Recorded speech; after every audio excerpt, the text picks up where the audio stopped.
प्रभु राम देव भगवान अल्लाह खुदा ईश आदि नाम एक ही शक्ति के हैं। वो कैसा है, कहां है, कैसे मिलता है, किसने देखा है?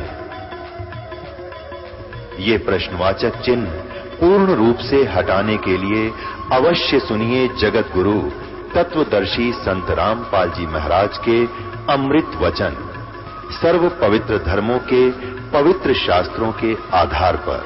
ये सोहम शब्द भी हम लाए क्योंकि ये इनको नोविना विरा किसका जाप है? ये तत्व मंत्र ये किसका जाप है? कहते हैं सोहम शब्द हम जग में लाए पर सार शब्द हमने गुप्त छिपाए। वो सार शब्द बता दो कोई आज तक, बताओ सार शब्द को। अब आगे चल के कोई कर्महीन जो होगा, बुद्धिहीन जो दूर हो जाएगा गुरु से, फिर वो किसी को चाहिए बता भी दो, पर अब ये सबको पता लग जाएगा कि ये मूर्ख है, ना इसको अधिकार है ये नाम बताने का ना देने का। जैसे हमने किसी को तीसरा मंत्र दे भी दिया सार नाम, लेकिन सार शब्द अभी भी नहीं उनको बता पाएंगे, क्योंकि जब कति ना ठनका कर देखा जाता है तब वो सार शब्द दिया जाएगा। तो इस प्रकार परमात्मा कहते हैं सार शब्द हमने गुप्त छिपाया और है आपके लिए ही, आप जब योग्य होगे तभी दिया जाएगा, नहीं तो नहीं दिया जाएगा।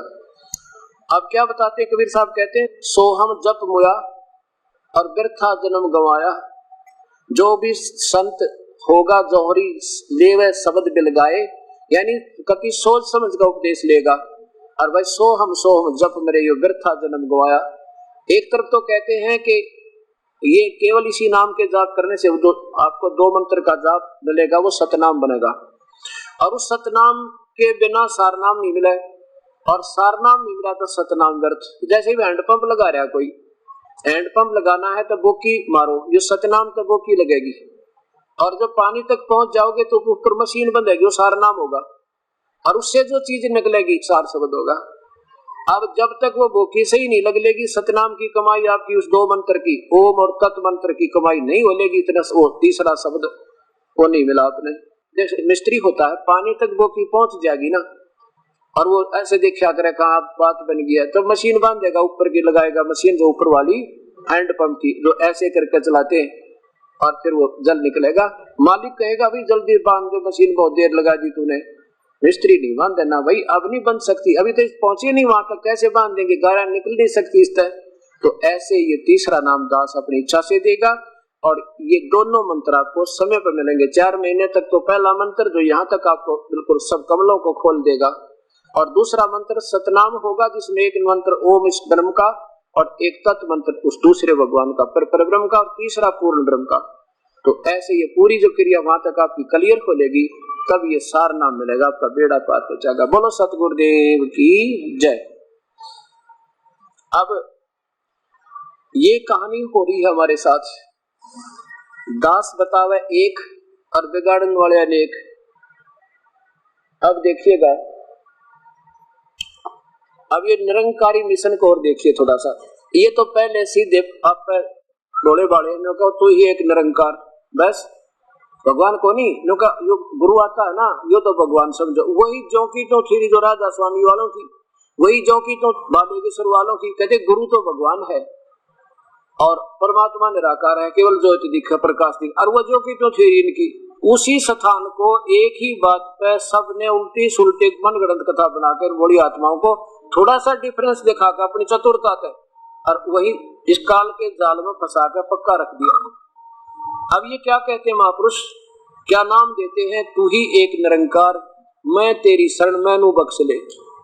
पता है कोई नाम हुआ कि तो शास्त्र में प्रमाण दिखा दो, या किसी वेद में दिखा दो, किसी गुरु ग्रंथ साहिब में दिखा दो, ये नाम लिखा हो तो ही एक निरंकार में तेरी शरण मुझे बख्श ले, तो याचना है। अब कैसे बात, जब तक वो नाम की कमाई जो वास्तविक मंत्र है, निज नाम है, उस बिना बात बढ़ेगी। देखिएगा अब किस किस ने समझाऊं, बंदी छोड़ के कुआ बांग पड़ी।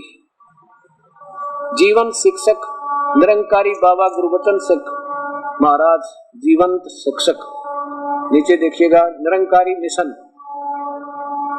और इसमें ये कहां से प्रकाशित है,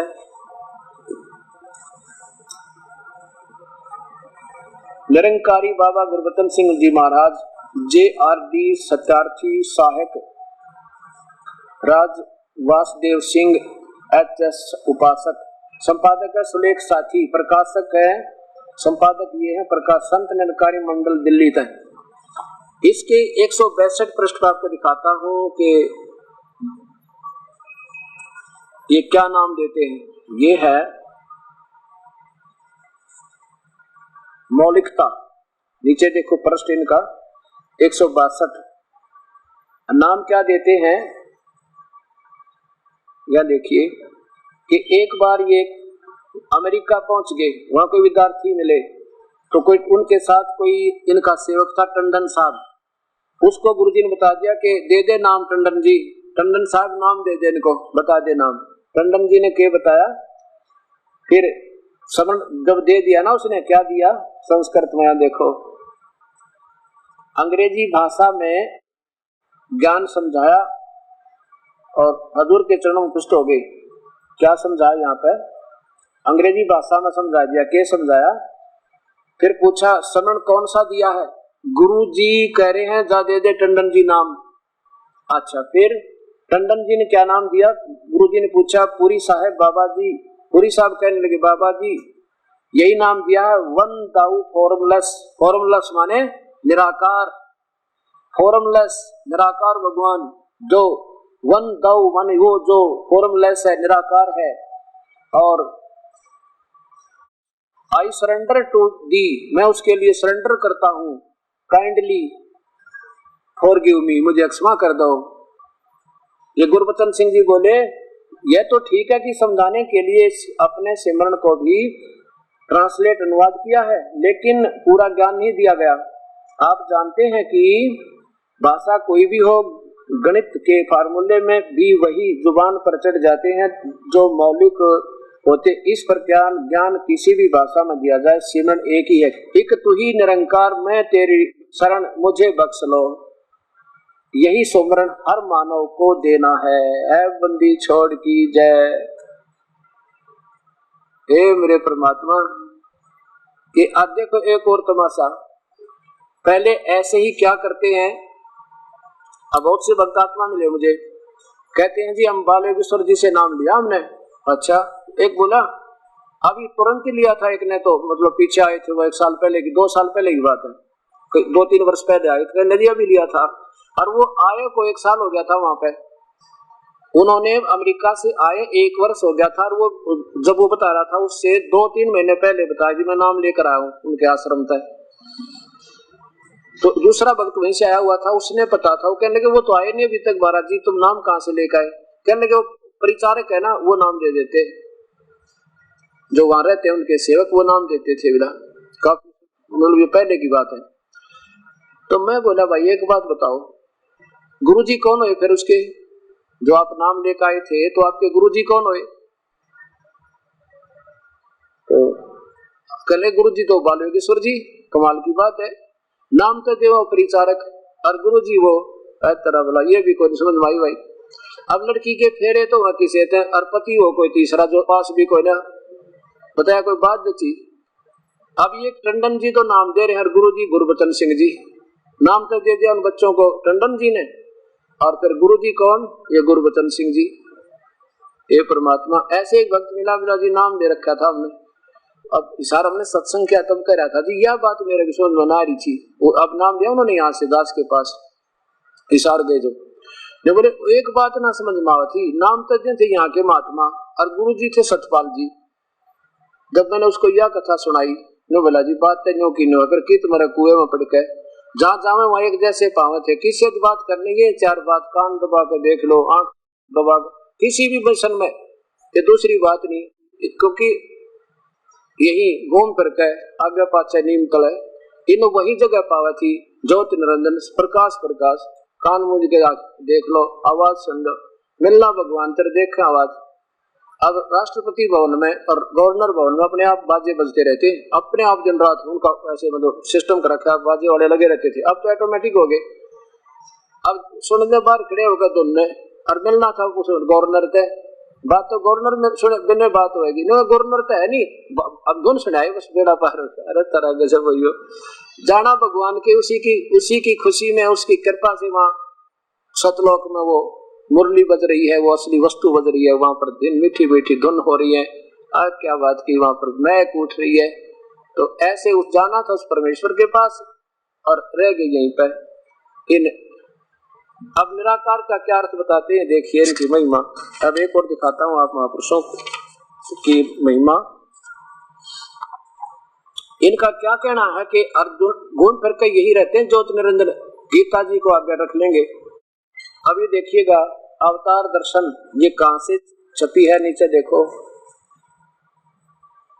पब्लिकेशन डिपार्टमेंट, संत निरंकारी मंडल, दिल्ली। और यहां देखो अवतार दर्शन, और नीचे देखो डॉक्टर जगन्नाथ शर्मा हंस, PhD, D.Litt। ये परमात्मा से विद्वान पुरुषों को कति अनुदान बना रखा है, क्योंकि ये अक्षर ज्ञान है, इनको परमात्म ज्ञान नहीं, और ना इनको परमात्म ज्ञान जो उनके गुरुदेव है। अब देखो प्रकाशन विभाग, संत निरंकारी मंडल, दिल्ली 11। अब यहाँ देखो ये क्या बता रहे हैं, ये 5 नंबर पृष्ठ है इनका। यहाँ देखो नीचे, अर्थात ये गीता का कोई श्लोक लिया इन्होंने, यदा यदा धर्म से ग्लानि भवति भारत तब तब मैं आता हूँ। हे अर्जुन, जब जब धर्म की हानि और अधर्म की वृद्धि होती है, मैं साकार रूप में प्रकट होता हूँ। अब क्या बताया, उसी को डालें गीता जी को। अब काल बोल रहा है मैं प्रकट नहीं होता हूँ, इसका अर्थ ये है कि मैं जब ये ऐसी समस्या आती है तो उस समय ये तो वहां भी व्यक्त है, वहां भी आकार में है, और कहता जब मैं आता हूं ना, जब ऐसे जैसे कृष्ण जी में प्रवेश करके अपनी सारी कहानी बता गया, और ऐसे आता हूं, बाकी मैं ऐसे प्रत्यक्ष नहीं आता। अब ये भगवान आकार मानते हैं कि कैसा कि गुरुवचन सिंह जी आए ना, ये समझ लो उस ज्योत निरंजन के अवतार थे, ये आकार में आगे बस, और ऊपर निराकार है, ऊपर कोई नहीं है, ऊपर ना भगवान है, अब बस ये गुरु आते हैं ना तब वो निराकार बन जाते हैं। अब चलो, अब अवतार सिंह से ही मुक्ति होनी थी, तो फिर उसके पुत्र गुरुवचन सिंह से मुक्ति होनी थी, तो अवतार सिंह जी को फिर कैसे भगवान मान लिया, या उसमें प्रवेश करके फिर वो आत्मा जो भूत बन गए। अब ये सोचना पड़ेगा हमने। अब क्या बताया है कि जब तक हमने सत्ज्ञान नहीं होगा तब तक हम ऐसे अटकलबाजी लगाते रहेंगे। अब इसके 120 पृष्ठ और देखो, वही अवतार दर्शन 120 पृष्ठ पे ये कितना स्पष्ट कहते हैं, भाई पहला देखो और फिर लो गुरु का नाम, पहला भगवान देखो। 120 पृष्ठ देखो, 120 पृष्ठ पे क्या बताते हैं, अल्लाह ईश्वर गाड वाहे गुरु ऐसे दे हम सारे नाम, राम मोहम्मद नानक ईसा एक तो एक प्यारे नाम, निरंकार इस समय का नाम।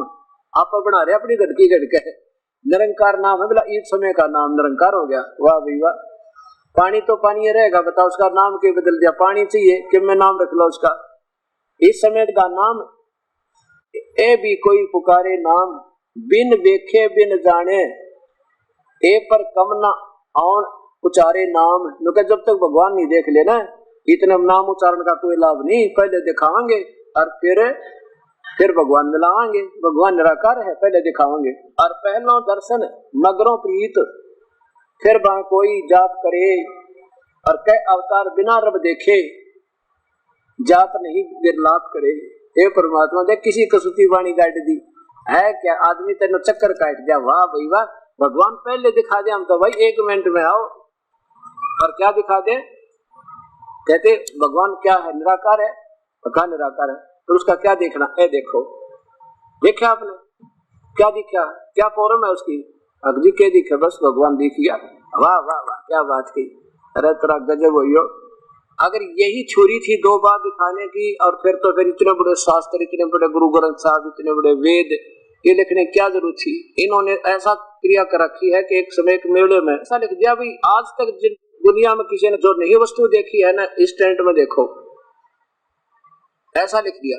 जो आज तक तुमने जिंदगी में कोई खेल नहीं देखा है वो इस तंबू में देखो। रुपये उसके रेट लगा दिया 1 रुपया। अब मेले में जाने वाले सोच रहे हैं भैया चीज तो देखनी चाहिए, जब सबसे उत्तम है, सबसे न्यारी है। अब अंदर एक खड़ा और एक गेट पर पहरेदार टिकट ले पैसे जमा करा और अंदर चलता करते हैं। अंदर जाके छेके कुछ भी कौन कहते भाई क्या देखा, बोला देखा था कभी आज तक तुमने ऐसा, जहाँ गए कोई रीछ रियाज कूदता है पर ऐसा कहीं नहीं देखा होगा, निकल जाए इधर से।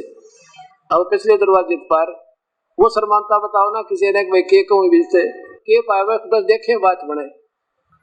अब फिर तो लाइन लाएगी, जानते देखे भाई क्या है, बोला कहीं जहाँ तुम गए हो कुछ तो पाया होगा, कोई डुगडुगी बजाता पाया, ऐसा कभी देखा था? अगर ना जी तो गोली हो इधर से उधर से सारा मेला काट दिया, ले गए पैसे, गोली गए। तो अब ये तमाशा बना दिया, अंडोला बना दिया इन महापुरुषों ने। अगर ये सरदार जियों ने अपने गुरु ग्रंथ साहब को समझ दिया उस अनमोल खजाने को, तो इनको आज भ्रमित होने की जरूरत नहीं थी। किता आगरा तो दवाई लाए, किता फलाने तो नाम लेकर आए, उसमें सारा खजाना भरा पड़ा, उसको समझे बिना सारे नाना पंथ बन गए। अब इन्होंने क्या कर दिया, एक सेठ था, पैसे थे उस दौरान अच्छे ज्यादा, और वो पहले बैंक थे कोई ना, जमीन में दबाया करते, और उसका विवरण सा हिंट देकर गुप्त सा लिख देते थे।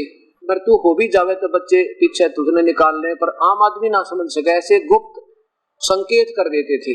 सेठ के पुत्रों को भी मालूम था कि पिताजी ने अनमोल खजाना कुछ पैसे दबा रखे यहाँ पर, और कहा भाई मैंने दाब रखे पैसे, अरे ना बताऊं बेटे थारे मुख से कहीं किसी के पास निकल ना जा, या बात बिगड़ जाए। अगर अच्छा जी मैं इसको सही समझा कर जाऊंगा तुमने, और कहीं न कहीं वर्णन दे रखा, वो वर्णन भी नहीं बताऊं तुम्हारे को कहाँ लिखा है, फिर बाद में भाई मिल जाएगा। जब मैं उसकी मृत्यु होगी सेठ की, उन्होंने पिता की क्रियाक्रम करके फिर वही देखी, भाई हम वही में देखो उस डायरी में किधर लिखा हो, उसमें लिख रखा था कि पूर्णिमा के दिन, यानी कोई ऐसा दिन लिखा था जैसे द्वादशी के दिन, द्वादशी सुदी रात के 12 बजे मंदिर के गुम्बज में इतने तोड़े सोना, इतने तोड़े चांदी और 20,000 या 10,000 रुपए सिक्के और गुम्बज में दबा रखे मंदिर के गुम्बज में। और आंगन में एक मंदिर बना रखा था सेठ ने, बहुत बढ़िया। तो लड़किया ने तो रात में वो गुम्बज तोड़ डाला, गुम्बज तोड़ दिया, उसमें कुछ भी ना पाया मंदिर के गुम्बज में। फिर चिंता हुई, वह पिताजी तो बड़े झूठ बोल गए, इसमें तो कुछ नहीं मिला हमने। वो फिर कुछ दिन के बाद अपने पिता के दोस्त के पास गए, कहने लगे ताऊ जी हमारे पिताजी ने धोखा कर दिया हमारे साथ, ना तो हमें बता कर गए, और जहाँ बताया लिखा था वही में वो स्थान पर हमने ढूंढ लिया, कुछ नहीं पाया। तो वो गांव वाले कहने लगे उनको, अरे निकम्मो तुम्हारे बाप ने तो मंदिर बनवाया ऐसा बढ़िया, और तुमने तोड़ दिया, कर्मीनो यो क्या किया। वो कहने लगे मेरे पिताजी यूं कह गए थे, इसने बढ़िया बनवाइयो भाई तोड़ के, इसने फिर बनवाएंगे हम बढ़िया सा। अच्छा भाई फिर तो ठीक है। अब वो पहुंचे उस ताऊ जी के पास, ताऊ जी पिता का दोस्त बोला भाई ऐसी बात नहीं हो सकती, पिता पुत्रों से कभी छुपा सकता है कोई चीज, कहाँ ले जाएगा बेचारा, तेरी समझ में नहीं आई वो कहाँ लिखा है, चलो मुझे दिखाओ। बोला जी सही लिखा है, और गुम्बज में लिखा, हमने ढूंढ के देख लिया सारा, कोई बात हमको अनजान है, अनपढ़ थोड़ी है। अब चलो मुझे दिखा दो जब एक बार, मैं देख लेता हूँ कहाँ वो लिखा हुआ उनका। लिखा हुआ देखा, लिखा हुआ क्या देखा कि सुदी द्वादशी यानी चांदनी द्वादशी या पूर्णिमासी जो भी दिन रखा था, रात के 12 बजे, और मंदिर के गुम्बज में। कहने लगे नकम्यो इस मंदिर ने तो नौका न बनवाओ एज इट इज, पहले तो गुम्बज बनवाओ इसका, और फिर आऊंगा मैं एक दिन। वो फिर पहुंचे उस दिन द्वादशी सुदी को, और जहां उस चंद्रमा की रोशनी से उसकी परछाई जाती ना गुम्बज की छाया, ने बोला यहाँ खोदो बेटा, वहां खोदा तो खजाना जो का तो पाया। तो ये सारे मंदिर का गुम्बज फुड़वानी टकरा गया हमने, अपने वास्तविक मूल शास्त्रों को नहीं समझ पाए। कहते गुरु बिन कहू न पाया ज्ञाना, जो तो तब चढ़े किसाना। पूर्ण संत के बिना कहते हैं ये वस्तु कभी नहीं हाथ लग सकती, शास्त्रों में छुपे अनमोल रतन, ये तो पूर्ण संत यानी उस कबीर परमात्मा की रजा का कृपा पात्र जो संत इस दास के ऊपर मेहर की, उस परमेश्वर ने महान कलयुग में आप जैसी पुण्यात्माओं के लिए अपना खजाना खोल दिया। आपको लूट सका तो लूट लो, या राम नाम की लूट, नहीं पीछे फिर पछताओगे, वे प्राण जाएंगे छूट। बोलो सतगुरुदेव की जय। परम पिता परमात्मा पूर्ण ब्रह्म सारी सृष्टि के रचनहार कुल मालिक अनंत कोट ब्रह्मांड के स्वामी वासुदेव अजरो अमर अमर पुरुष अकाल मूर्त सब स्वरूपी राम, वो कबीर परमेश्वर अपने सचखंड अर्थात सतलोक से चलकर स्वयं आते हैं या अपने कोई दास को यहाँ भेजते हैं अपने सत्ज्ञान प्रचार के लिए। जिन पुण्यात्माओं को ये 4 दिन का सत्संग इस पवित्र नगरी नरेला के अंदर श्रवण करने का सुअवसर प्राप्त हुआ, पुण्यकर्मी है वो प्राणी, धनभाग है उनके। तुलसीदास जी कहते हैं कि सकल पदार्थ है जगमाही और कर्महीन नर पावत नाही। यहाँ पर इस बात को हर इंसान मानता है कि संस्कार जो चीज है, कर्म बहुत प्रबल है और कर्म के आधार से प्राणी सुखी है, कर्म के आधार से दुखी है। अब ये कर्म हमने कब किए थे जिससे हमें आज सुख या दुख या ऐसे शुभ अवसर मिल रहे हैं? वो हमने कब किए थे जब हम कभी मानव शरीर में थे, और उन्हीं का प्रतिफल आज हमें प्राप्त है। कोई दुखी है तो अपने कर्म थे, सुखी है तो अपने भागते।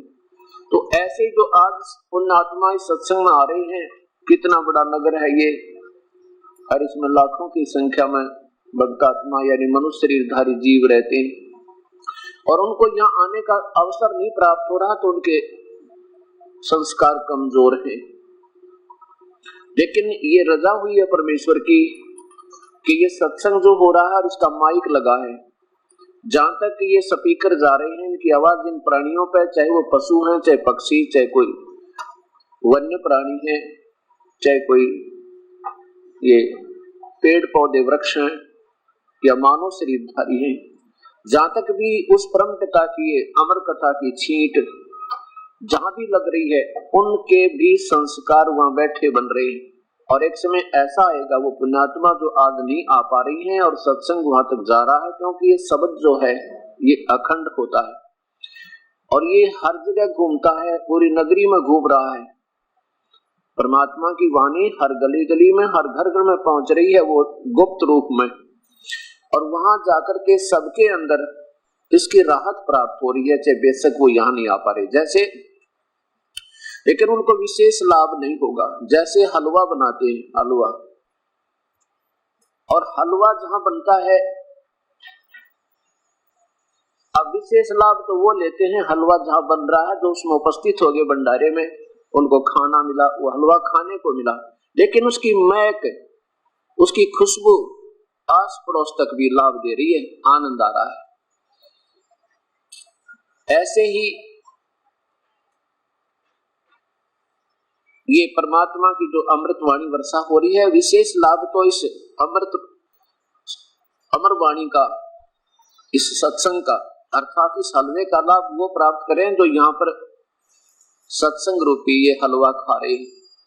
और लेकिन इसकी महक पूरे नगर में पहुंच रही है और इसका भी इनको बहुत लाभ मिलेगा। और कुछ आज तो कोई सोच रहा है ये संत निंदा करते हैं, दूसरों के संतों के बारे में ऊट-पटांग बोल रहे हैं, ऐसा नहीं समझना।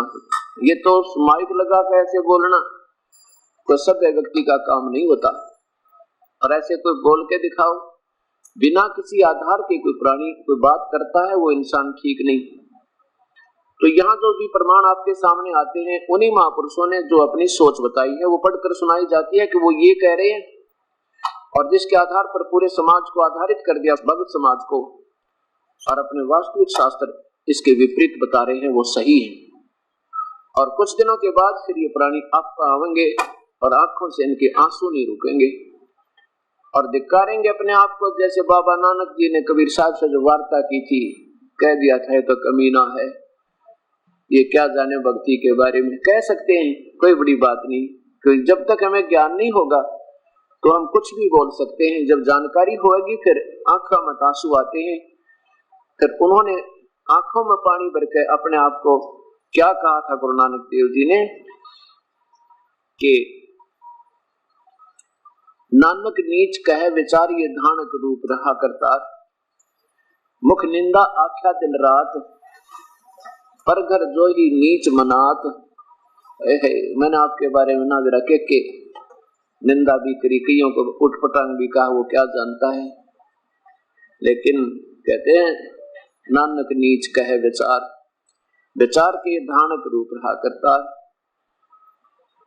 और यहाँ तक कहा कि मैं दुष्ट पापी चोर जो अपने भगवान के बारे में गलत बोल गया।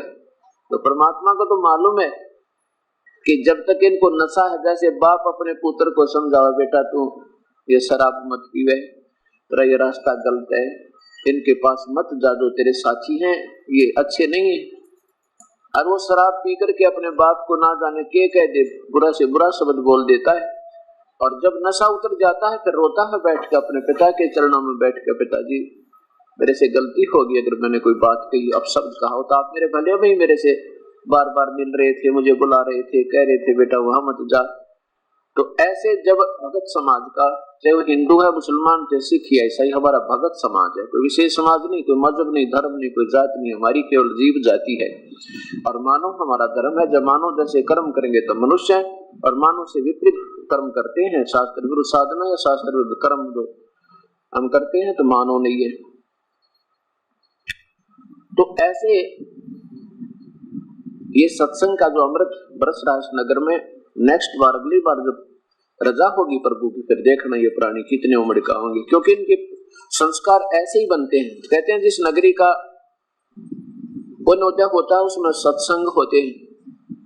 सत्संग किसे कहते हैं? अगर आप 4 दिन सत्संग सुन लिया होगा किसी भगवान आत्मा ने, तो आप फैसला कर लेगा सत्संग कहते किसे। पहले भी हम सत्संग कहा करते थे जहाँ ढोल पीटा करते, कदे हनुमान की कथा सुना दी, कदे किसी की सुना दी, या कोई बेसलस कथाएं जो अभी सुनाई जा रही थी कि ब्रह्मा विष्णु महेश अजरो अमर है, सर्वशक्तिमान सर्वेश्वर है, इन्हीं की पूजा करें। तो ये सत्संग नहीं थे, क्योंकि ये सत्य नहीं थी। इसमें सत्य का नाम सत्संग होता है जिसमें केवल सत्य शब्द बोले जा, असत्य ना कहा जा, निराधार बातें ना कही जाए। और जो महापुरुष सतलोक की महिमा गावे उन्हें ये नहीं मालूम सतनाम क्या है, सत शब्द क्या है, सतपुरुष क्या है, राधा स्वामी क्या है, और वो सतलोक की महिमा बता के और संत बन के दुनिया को अपने पीछे लगा दिया। वो भी सत्संग नहीं कहा जा सकता जिसने आप ज्ञान नहीं, तुम कह क्या रहे हो। तो इस प्रकार इस दास की मजबूरी होगी सत्य आपके सामने पहुंचाने की, जिसके कारण दुख तो होगा 1000 व्यक्तियों को जो आज संत बनकर अपना जीवन बर्बाद स्वयं कर रहे हैं और भोली आत्माओं को गुमराह करने के दोषी हो रहे। दुख तो दर्द तो होगा हजारों को, और लाभ होगा अरबों और खरबों को। और उनको दुख होना नहीं चाहिए अगर वो थोड़ी सी विचार कर लेंगे, निष्पक्ष भाव होते हैं। इस दास का कोई उद्देश्य नहीं किसी को बड़ा और छोटा बताने का। मेरा उद्देश्य सिर्फ ये है कि एक बार जो मैं कह रहा हूं उस पर वो संत स्वयं विचार कर लें। और यदि मेरे से कोई गलत शब्द निकल भी गया हो, या मैंने कोई गलत व्याख्या किसी की पुस्तक पढ़कर अनजानपने में मैं ना समझा हूं वो क्या कहना चाहते हैं उस पुस्तक में, तो वो स्वयं बता दें और मुझे क्षमा कर दें कि इसका अर्थ ये नहीं, ऐसा बनता है। अब तो फैसला हो जाएगा, क्योंकि अभी हो सकता है कि मैं अपने बताए हुए मार्ग को बिल्कुल फाइनल समझकर समाज को और गुमराह कर जाऊं। तो इन संतों ने सद्भावना पूर्वक विचार करना चाहिए, मैं क्यों निंदा कर रहा हूं। अगर आप इस सत्य को निंदा कहते हैं तो उस निंदा को ही फिर दोबारा देख लीजिए कि किस कारण से निंदा की जा रही है। तो कहने का भाव दास का ये है कि जब हम सत्संग में आते हैं तो हमें अपने मूल काम का पता लगता है, मूल भगवान का, वास्तविकता का। वो परमात्मा कबीर साहब स्वयं आते हैं अपने सतलोक से, और हम प्राणियों को जो सत्संग में आते हैं उनको ये सत्ज्ञान, जब वो मालिक स्वयं आए थे तब सत्संग किया करते थे और फिर अपनी एक रचना रच के वाणी लिख कर चले गए। उसके आधार पर उनके दास उन्हीं का सत संदेश अपनी प्यारी आत्माओं के पास, उनकी प्यारी आत्माओं के पास पहुंचा रहे हैं। अब जो कर्म के आधार है कि जो सत्संग में आते हैं पुण्यकर्मी प्राणी हैं, उनको अपनी वास्तविकता का ज्ञान होगा कि हम कौन हैं, कहां से आए थे। अब जैसा कि आपने सत्संग सुनते सुनते आज 4था दिन आ गया, इसमें यही निर्णय देने की चेष्टा की गई है कि वो परमात्मा कौन है और ये सृष्टि का कैसे उत्थान हुआ, वास्तविकता क्या है कि यह सृष्टि कैसे रची गई। जैसे प्रथम दिन धर्मदास की कहानी सुनाई थी। धर्मदास नाम के आदरणीय श्री धर्मदास नाम के कुलकर्मी प्राणी अपने पूर्व गुरु श्री रूपदास जी के आधारित उसके द्वारा दिए गए उस ज्ञान के आधार पर, जो कि बेसलेस था, लोक वेद था, आधारित थे। उनके बताए अनुसार तीर्थ भी करते थे, व्रत भी करते थे। श्री राम कृष्ण ब्रह्मा विष्णु महेश की पूजा भी करते थे और एकादशी का व्रत भी करते थे। तीर्थों का भ्रमण के लिए बाहर मथुरा में यानी 68 तीर्थ के भ्रमण के लिए गए हुए थे। तब कबीर साहब ने उनको समझाने की चेष्टा की कि जैसे तुम गीता जी को मानते हो, श्री कृष्ण ने बोला, भगवान श्री कृष्ण ने गीता नहीं बोला। उसके अंदर वो सदाशिव यानी वो काल ज्योत निरंजन प्रवेश कर गया, जिसको लोग अव्यक्त कहते हैं, लेकिन वो अव्यक्त नहीं है, उसको निराकार कहते हैं। निराकार नहीं है, उसका आकार है, लेकिन वो कहता है कि मैं गुप्त रहता हूँ, अपनी योग माया तो छुपा रहता हूँ किसी के सामने, एज इट इज, जो का तो नहीं आता और रूप बना लेता हूँ। या एक ऐसा शरीर होता है कि हम देख नहीं सकते, हमारे आसपास वो रह सकते हैं, वो भी शरीर ही होता है। और फिर धर्मदास जी कह रहे थे कि मैं भगवान विष्णु और श्री कृष्ण का जाप जपता हूँ, तो कबीर साहब ने कहा था कि तुम जिसको कहो तुम नंद का लाल और वो कहे मैं सबका काल, तुम भगवान पूज रहे हो और वो खुद कहता है जिसके तुम कृष्ण मान रहे हो। चलो आप थोड़ी देर के लिए सोच लिए कि श्री कृष्ण जी बोल रहे थे गीता जी को, और वो कहते मैं तो काल हूँ, अर्जुन सबको खाऊंगा। और अर्जुन देख रहा है, कह रहा भगवान आप तो इन ऋषियों को भी खा रहे हो, आप तो इन देवताओं को भी खा रहे हो, जो आप ही की पूजा करें, ये सब आपके मुंह में गए और कुछ तो दाढ़ा में लटके पड़े हैं, आपके खा रहे हो, आपके ये खाते नजर आ रहे हो। इस बात को और सुन के धर्मदास बड़ा नाराज हो गया, कहने लगे आप तो मेरे भगवान की तरफ ऐसे ना कहो जिंदा। दूसरी बार फिर ऐसे शब्द कह दिए, क्योंकि हमारा पुराना रंग वासकता बहुत देर से छूटती है, तो परमात्मा अंतर ध्यान हो गए, दिखाई ना दिए उनको। दूसरी बार अंतर ध्यान हो गए और धर्मदास जी को ये कहानी सारी समझ में आ गई कि ब्रह्मा विष्णु महेश ये ज्योत निरंजन काल के पुत्र हैं और दुर्गा इनकी माता है। जैसा कल भी आपको दिखा था शिव महापुराण के अंदर, ये सदाशिव ये स्वयं काल है, ज्योत निरंजन ब्रह्म है, दुर्गा इनकी पत्नी महापार्वती रूप में इसके साथ उस ब्रह्मांड में एक ब्रह्मलोक के अंदर स्थान बनाया हुआ है। सतोगुण एक प्रधान, एक रजोगुण प्रधान, एक तमोगुण प्रधान, इन तीनों स्थानों पर ये स्वयं ही काल ज्योत निरंजन सतोगुण प्रधान क्षेत्र में ये महाविष्णु रूप में स्वयं रहता है, दुर्गा को महालक्ष्मी रूप में रखता है, और तमोगुण प्रधान में ये सदाशिव नाम से रहता है और दुर्गा को मां पार्वती रूप में रखता है, और रजोगुण प्रधान क्षेत्र में ये स्वयं मां ब्रह्मा रूप में रहता है, ये काल और मां सावित्री रूप में अपनी पत्नी को रखता है।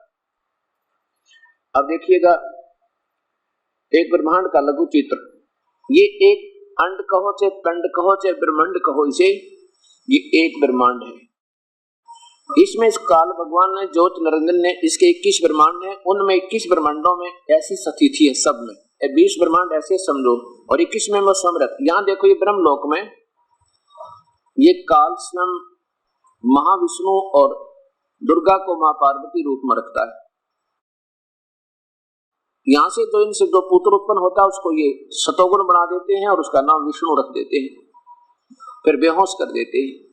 उसके बाद ये मतलब ये तीन ऐसे, ये तमोगुण प्रधान क्षेत्र है, इसमें ये स्वयं मां शिव रूप में रहता है और दुर्गा को अपनी पत्नी मां पार्वती रूप में रख करके वहां जो पुत्र उत्पन्न होता है उसको तमोगुण बनाकर उसका नाम शिव रख देते हैं, और जो सतोगुण प्रधान क्षेत्र में पुत्र उत्पन्न होता है इन दोनों के संयोग से उसको सतोगुण बना करके विष्णु नाम रख देते हैं, और फिर ब्रह्मा रूप में ये स्वयं काल रहता है और मां सावित्री रूप में दुर्गा को रखता है। इन दोनों के संयोग से जो यहाँ पुत्र उत्पन्न होता है उसका नाम ये ब्रह्मा रखते हैं और रजोगुण बना देते हैं, फिर इसको बेहोश कर देते हैं। तीनों को छोटे छोटे होते हैं तब ये, और जब ये जवान होते हैं फिर इनको होश में ला देते हैं। ब्रह्मा को कमल के फूल पे, विष्णु को शेषनाग की सैया पे, समुद्र में एक बहुत बड़ा समुद्र है ब्रह्मलोक के अंदर, और शिव को कैलाश पर्वत पे, उसी जहाँ पर ये कैलाश पर्वत है उस ब्रह्मलोक में भी एक कैलाश पर्वत है। जवान होने के बाद तीनों की शादी करके ये दुर्गा अलग से लोक बना रखे, तीनों भगवानों के अपने काल में अपने बेटों को अलग से राजधानी दे रखी, और ये यहाँ नहीं जा सकते उसकी रजा बिना, बिल्कुल नहीं जा सकते, इनकी समर्थता नहीं है। ब्रह्मा लोक, विष्णु का लोक, श्री शिव का लोक, तीन बनाते, तीनों को इन केवल तीन लोक के मुखिया बना रखे, स्वर्गलोक, पाताल लोक और पृथ्वी लोक के। अब इस प्रकार समझना। अब देखो ऐसे ऐसे 21 ब्रह्मांड है इस काल के ज्योत निरंजन के, और धर्मदास इस बात से नाराज हो गया कि तुम हमारे भगवान श्री कृष्ण को काल क्यों कह रहे हो। ज्योत निरंजन काल ब्रह्म के लोक 21 ब्रह्मांड का लघु चित्र। इस काल में ये पूरी व्यवस्था बना रखी है। इसमें 20 ब्रह्मांडों को ऐसे रोका हुआ है, 21 में ये ऊपर रहता है। इसमें एक महाब्रह्मांड जितना स्थान इसने ये लिया हुआ है। और नीचे देखिएगा, ये जो आपने देखा स्थान अभी एक ब्रह्मांड, ये गेंद सी नजर आ रही है, ये एक ब्रह्मांड समझो जिसमें ब्रह्मा विष्णु महेश केवल एक विभाग के एक गुण युक्त है, गुण के मंत्री है, एक विभाग के मंत्री है, एक 3 लोक बस। और ऐसे ऐसे 5 ब्रह्मांडों का ग्रुप बनाकर एक महाब्रह्मांड, ये महाब्रह्मांड कहलाता सारा बना दिया। ऐसे ऐसे 4 महाब्रह्मांडों में 20 ब्रह्मांडों को रोक के इनके चारों तरफ फिर ये स्थान जो खाली, ये वैक्यूम प्लेस बोले इनको, सुन स्थान, ये बीच में खाली स्थान 2 लाइन के बीच में दिखा, ये सुन स्थान होता है। इनके सबको ऐसे बंद कर दिया, ये कहीं नहीं जा सकते इससे बाहर। और हर महाब्रह्मांड को भी ऐसे बंद कर दिया और प्रत्येक ब्रह्मांड को भी ऐसे देखो, ये ब्रह्मांड है, इसके चारों तरफ भी ये ऐसे कर दिया और इस ब्रह्म लोक के चारों तरफ भी ऐसा ही कर दिया इसने।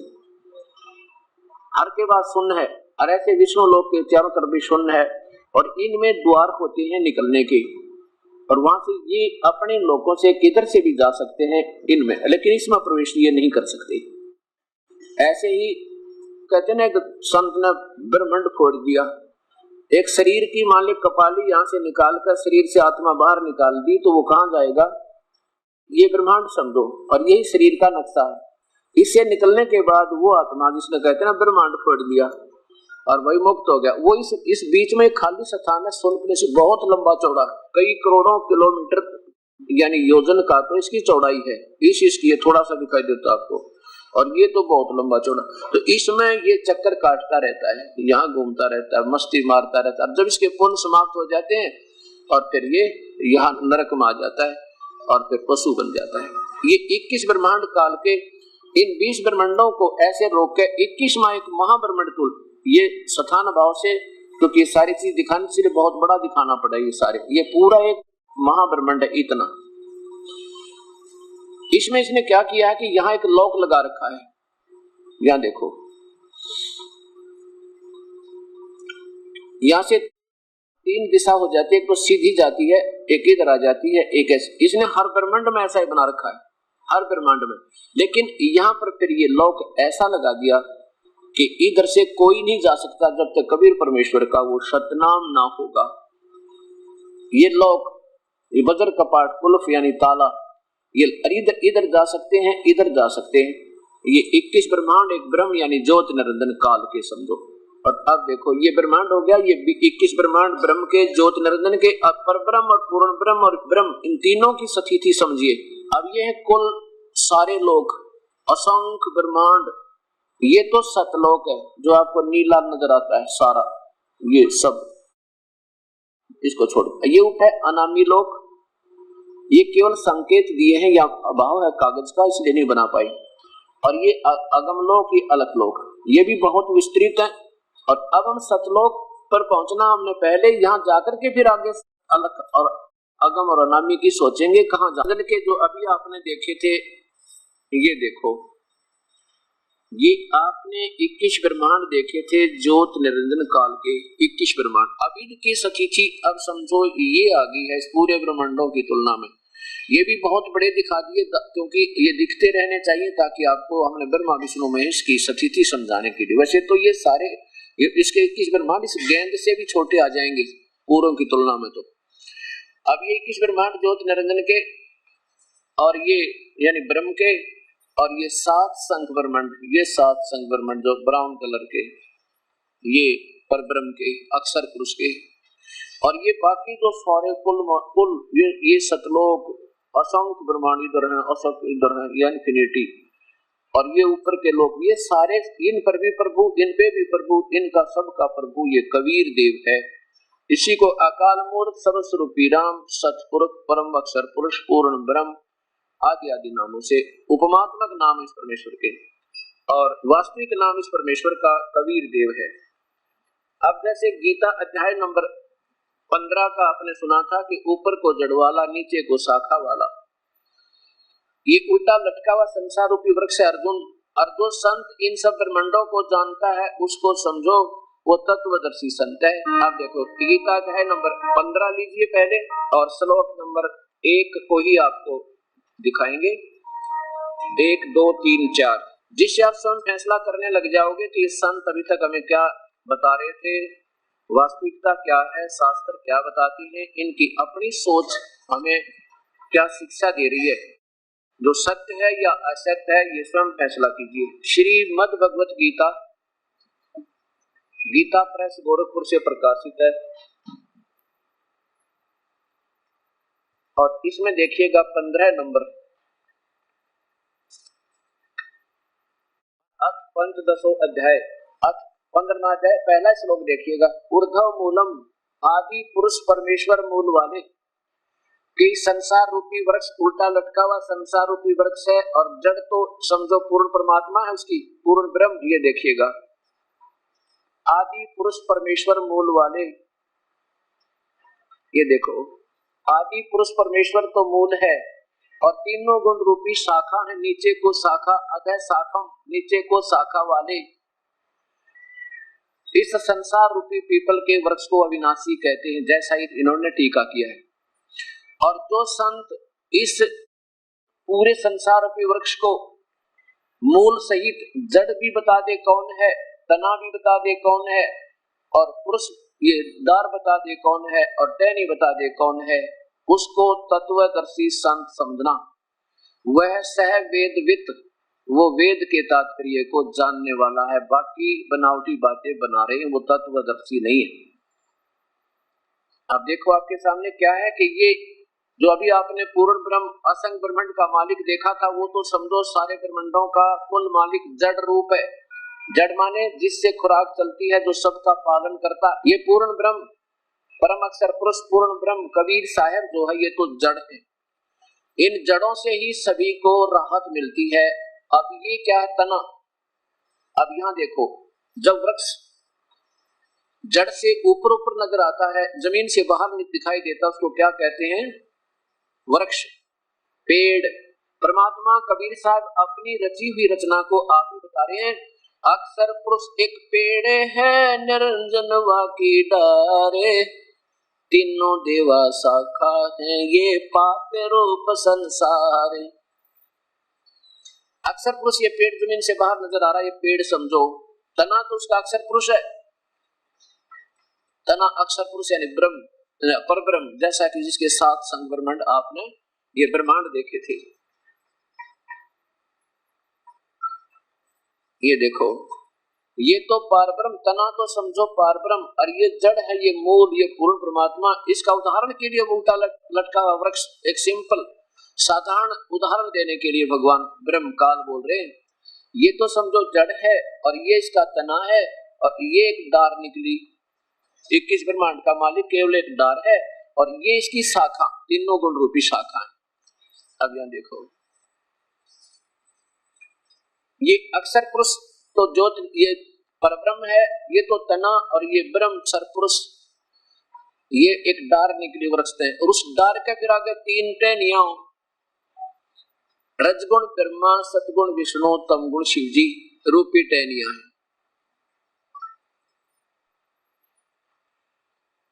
अब ये देखना, अब क्या बताते हैं गीता जी का 15वां अध्याय। ये भगवान काल कहता है कि अर्जुन, उस परम पिता के पूर्ण ज्ञान को मैं नहीं जानता, उसके लिए तू तत्वदर्शी संतों को ढूंढ ले, और वो तुझे जैसे बताएं भी ऐसे करना।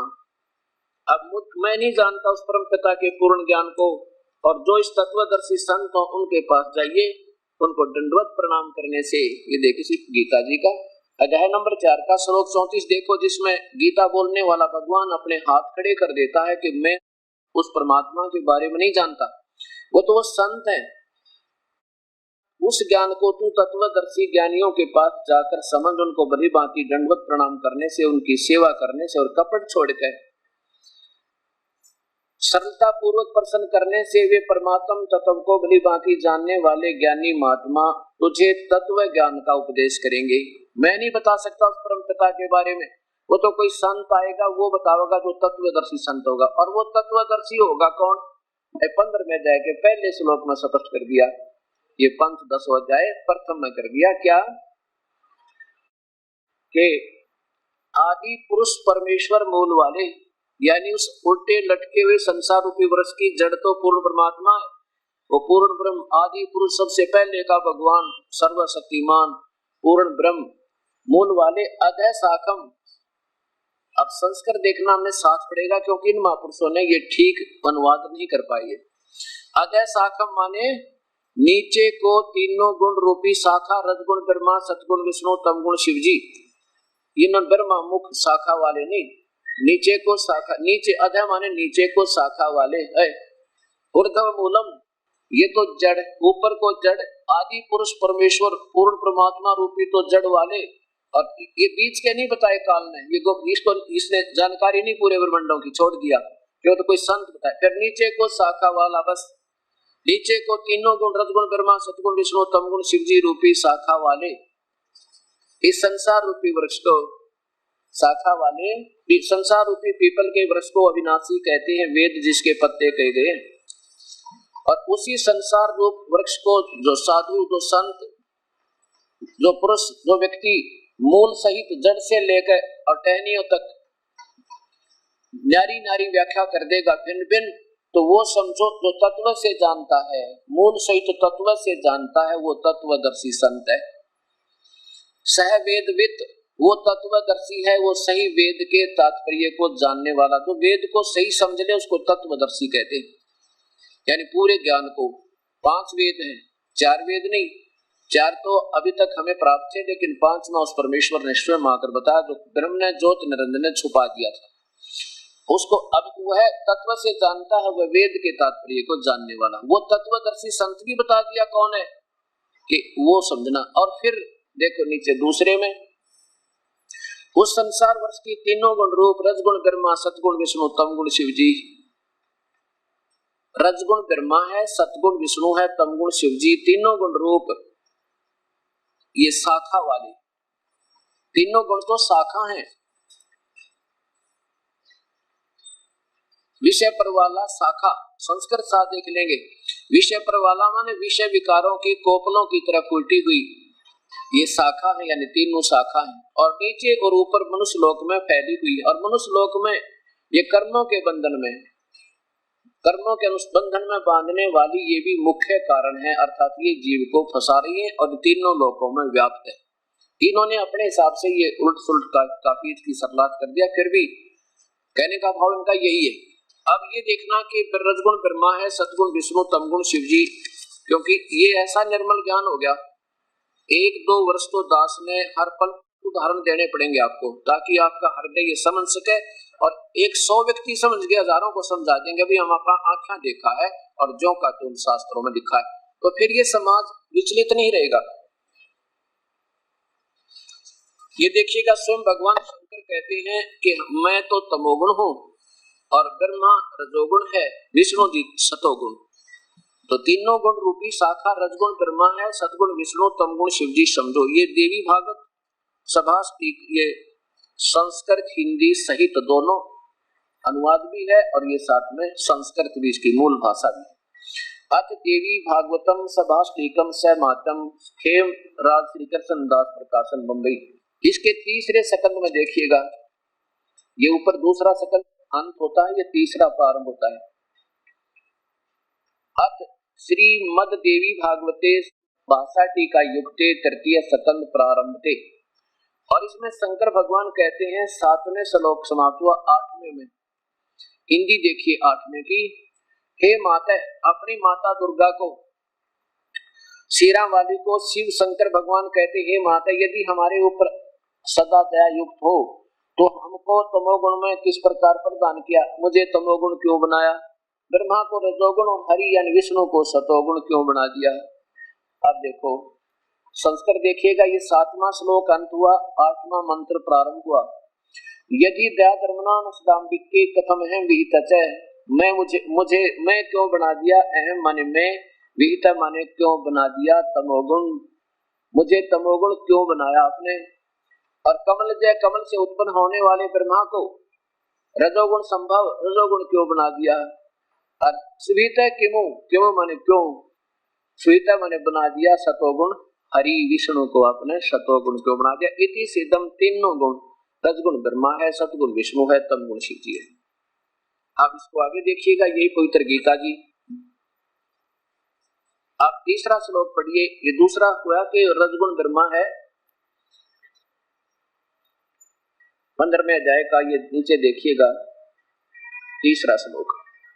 ये दूसरा तो हो गया कि तीनों गुण रूपी, फिर देख ले ये दूसरा, फिर देख लीजिए इसका, ये अध्याय नंबर 15 और श्लोक नंबर 2 देखो नीचे। उस संसार वृक्ष की तीनों गुण रजगुण ब्रह्मा, सतगुण विष्णु, तमगुण शिव जी, ये जल से बड़ी हुई नहीं, ये तो इसकी अपनी सोच लेखक की। गुण विषय पर वाला विषय विकारों की, विषय विकारों रूपी ये शाखा है, शाखा नीचे और ऊपर, सर्वत्र नहीं, ऊर्ध्व माने ऊपर लिखा, बस ये सर्वत्र ही आप लिख दी। पृथ्वी लोक पर तो ज्ञान बोला जा रहा है, ऊपर और नीचे का संकेत यहाँ कौन सा है? देखिए ब्रह्मांड पूरा। अब यहाँ ज्ञान बोला जा रहा है, ऊपर कहते हैं स्वर्गलोक तक और नीचे इस पाताल लोक तक, इन तीनों भगवानों की रेंज है। इन तीन लोकों में ऊपर और नीचे फैली हुई है, यहीं तक अनुशासित है, यहीं तक व्यवस्थित, इनकी रेंज वहां तक है। इन्होंने सर्वत्र लिख देते हैं, क्योंकि जिसने ज्ञान नहीं शास्त्र का, जो तत्वदर्शी संत नहीं, तो वो अनर्थ कर सकते हैं, अर्थ नहीं कर सकते। और यही कारण है कि अभी तक अनर्थ हो गया सारे पवित्र शास्त्रों का, और अर्थ सही नहीं बना। नीचे अथ है माने नीचे। अब देखो यहाँ इन्होंने ब्रह्मारूप, अध के दो भी अर्थ होते हैं, वैसे तो अध माने खाना भी होता है, और लेकिन अध माने यहाँ देखो इन्होंने अध माने अध है शाखम, अध माने नीचे लिख देते तो अच्छा था, क्योंकि यहाँ इन्होंने अध माने नीचे जो का, तो नीचे और ऊपर सर्वत्र भूल जाओ, ऊपर फैली हुई, नीचे और ऊपर। और मनुष्य लोक में भी कर्मों के बंधन में, कर्मानुबंधनी कर्मों के बंधन में बांधने की मूलानी माने मुख्य कारण है। अहमता ममता इनकी अपनी सोच है।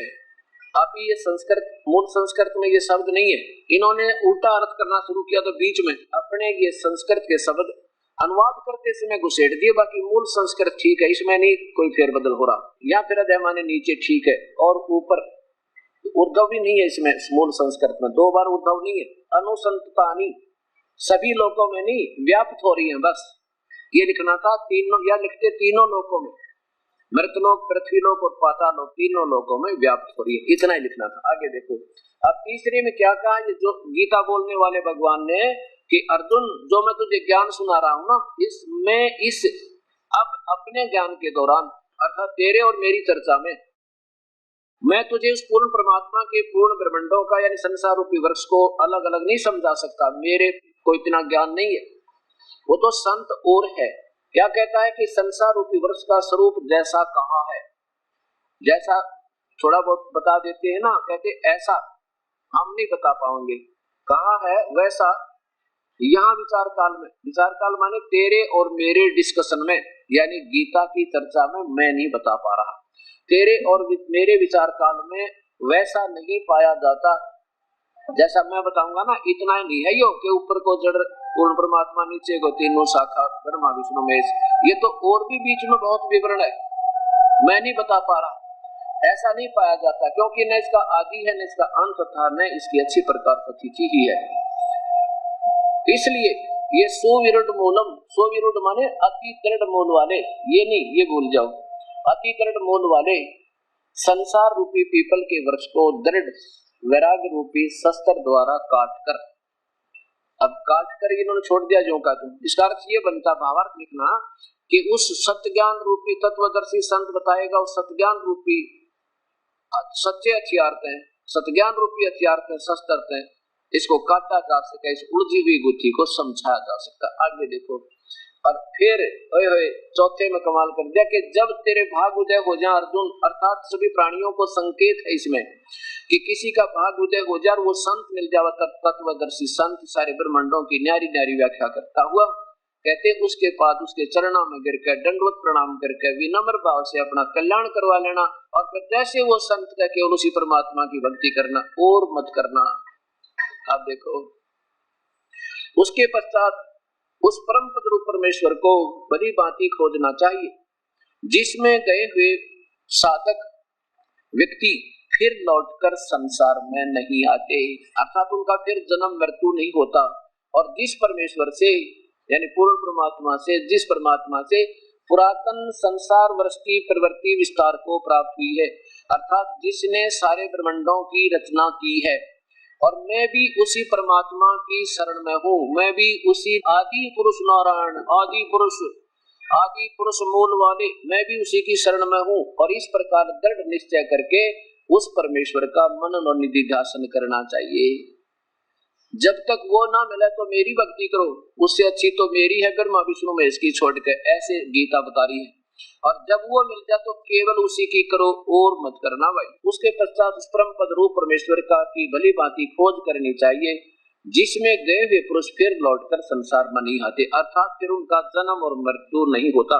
और अपने बारे में भगवान कहते हैं, अर्जुन तेरे और मेरे बहुत जन्म हो लिए, तू नहीं जानता मैं जानता हूँ। देखिए हम तो अविनाशी है, नासवान है, अविनाशी नहीं है।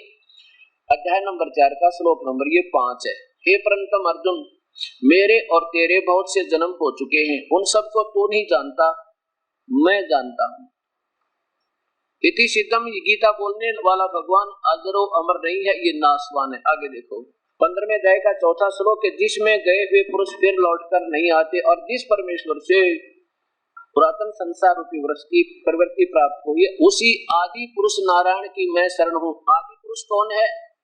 और उसके बाद उसी का मनन ध्यान निधि, उसी की पूजा करनी चाहिए। ये देखो पहले में इसी 15वें अध्याय का पहला श्लोक है, आदि पुरुष परमेश्वर मूल वाले, यानी जो मूल रूपी भगवान है ना, जो सबसे पहले का परमात्मा जिसने सारे ब्रह्मांड थे, जो जड़ रूपी परमात्मा पूर्ण ब्रह्म है। ये देखो कहते हैं मैं भी उसी की शरण में हूँ, मुझे भी उसी से टुकड़ा मिलता है, मैं उसी की शरण में हूँ। आदि पुरुष परमेश्वर मूल, इस आदि पुरुष परमेश्वर की मैं शरण हूँ, अर्थात यहीं से सब। ये कहाँ है? देखिए काल, ये काल तो यहाँ बैठा है डार, और यहाँ से खुराक आती है तना में, तना से डार में, डार से ब्रह्मा विष्णु में, इसमें, और फिर हमारे को आगे आगे हम तो इनसे पीछे बैठे हैं पत्तों में। पात रूप संसार, ये देखिए पात रूप संसार।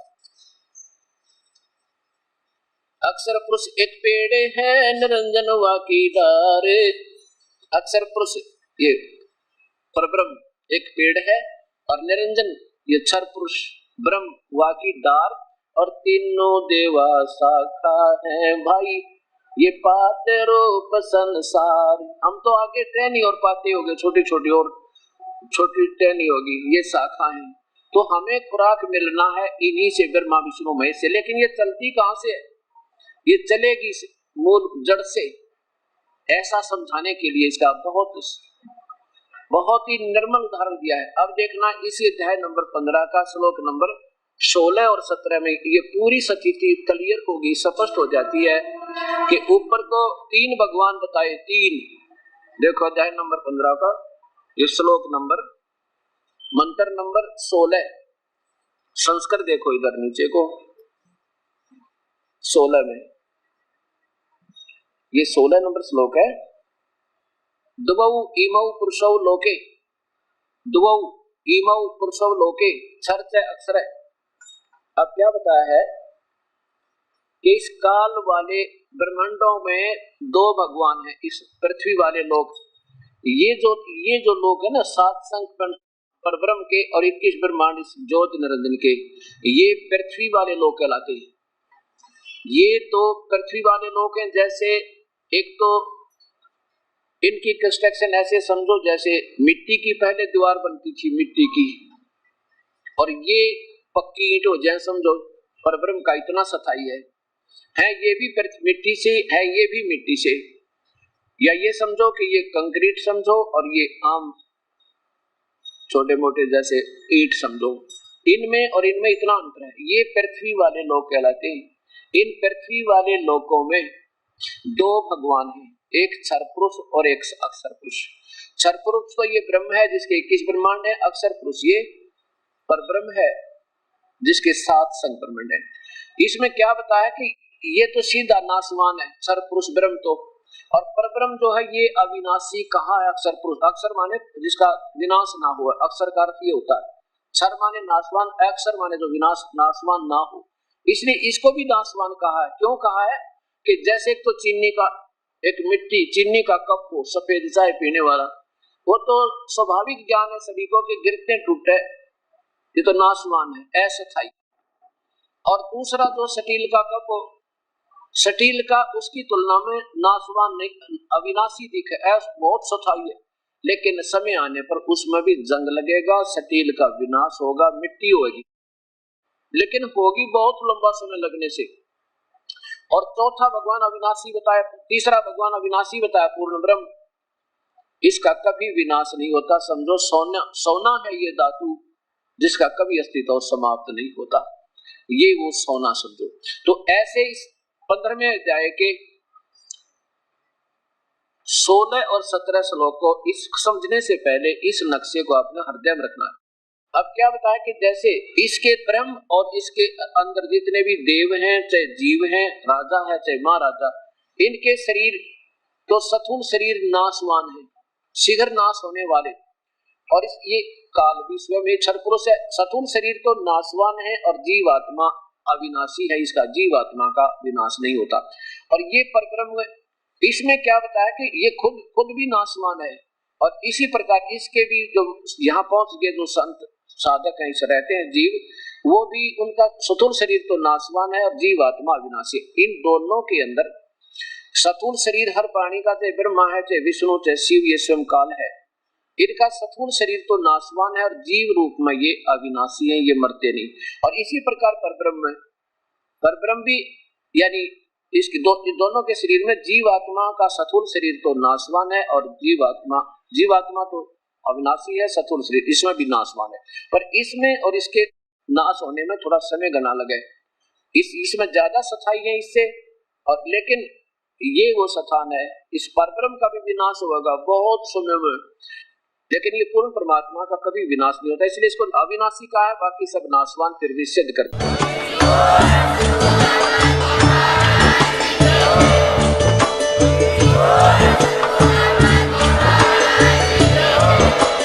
आप सुन रहे थे जगत गुरु तत्वदर्शी संत रामपाल जी महाराज जी के मंगल प्रवचन। अधिक जानकारी के लिए विजिट कीजिए हमारी वेबसाइट www.jagatgururampalji.org। संत रामपाल जी महाराज जी के शुभ आशीर्वाद से पूरे विश्व भर में 500 से भी ज्यादा नाम दीक्षा केंद्र हैं, जिन पर संत रामपाल जी महाराज जी द्वारा ऑनलाइन निशुल्क नाम दीक्षा दी जा रही है। अपने नजदीकी नाम दीक्षा केंद्र का पता करने के लिए संपर्क करें 8222880541।